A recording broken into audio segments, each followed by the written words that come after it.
Hi, this is Alex from phpacademy.org and this is a PHP video tutorial for the new Boston. Now in this video I'm simply going to talk to you about what PHP is, why you should use it, and a little bit of information about what websites do use it. So the first thing about PHP is what it stands for. PHP stands for Hypertext Preprocessor. In fact, the first P is P, so it's PHP Hypertext Preprocessor. That's what it stands for. So we've got a recursive acronym because we have an acronym inside another acronym. Because originally PHP stood for Personal Homepage, so it's now been changed to stand for PHP Hypertext Preprocessor, with the PHP inside of that still standing for Personal Homepage. So what is PHP and why should we use it? Well, PHP is a server-side scripting language. Now when you open up a PHP file and you type in the code, it's not available to view by the user of the website. They cannot right click and see your code. So it's not like HTML. With HTML being a markup language, it's interpreted by the browser. Now PHP and the code inside of it is interpreted by the web server and compiled server side, and then the output of the application, if you like, is displayed in HTML if we choose to do so.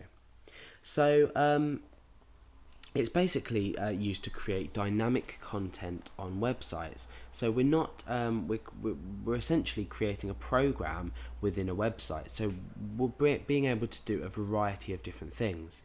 Now let's head over to the PHP official website, which is php.net. So if you need any more information, I'm just giving you a brief overview here. Go over to php.net and you can read some information about PHP as well as news, etc, etc, etc.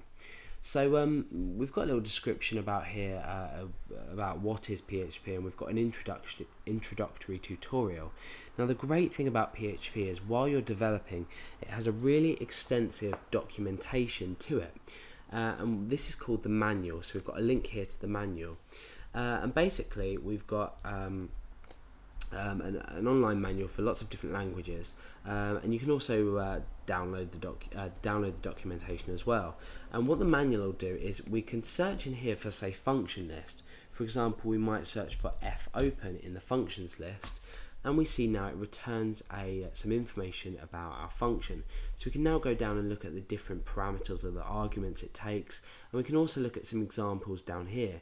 So it's a really extensive list, you can see, of user submitted examples as well. So you can get a really great feel of different functions, not just functions but everything inside PHP from this PHP manual. So what kind of websites use PHP and why do they use it? Well, Facebook, for example, use PHP. What we're doing is with Facebook, it's a social networking website that's storing lots of data in a database. So what we can do with PHP is we can combine PHP with a database system, and we typically do this with MySQL. And certainly in the tutorials that I create, I use MySQL because MySQL is one of the wideliest used and powerful and fastest databases around. So MySQL is great to use with PHP for storing data. So Facebook is one of the social networking websites that takes advantage of PHP as a whole, as it's a really nice language to work with. A lot of the syntax and structure is similar to C, and it's actually interpreted by C server side as well. I think it's C or C, yeah, probably C. But you can obviously prove me wrong on that if you'd like.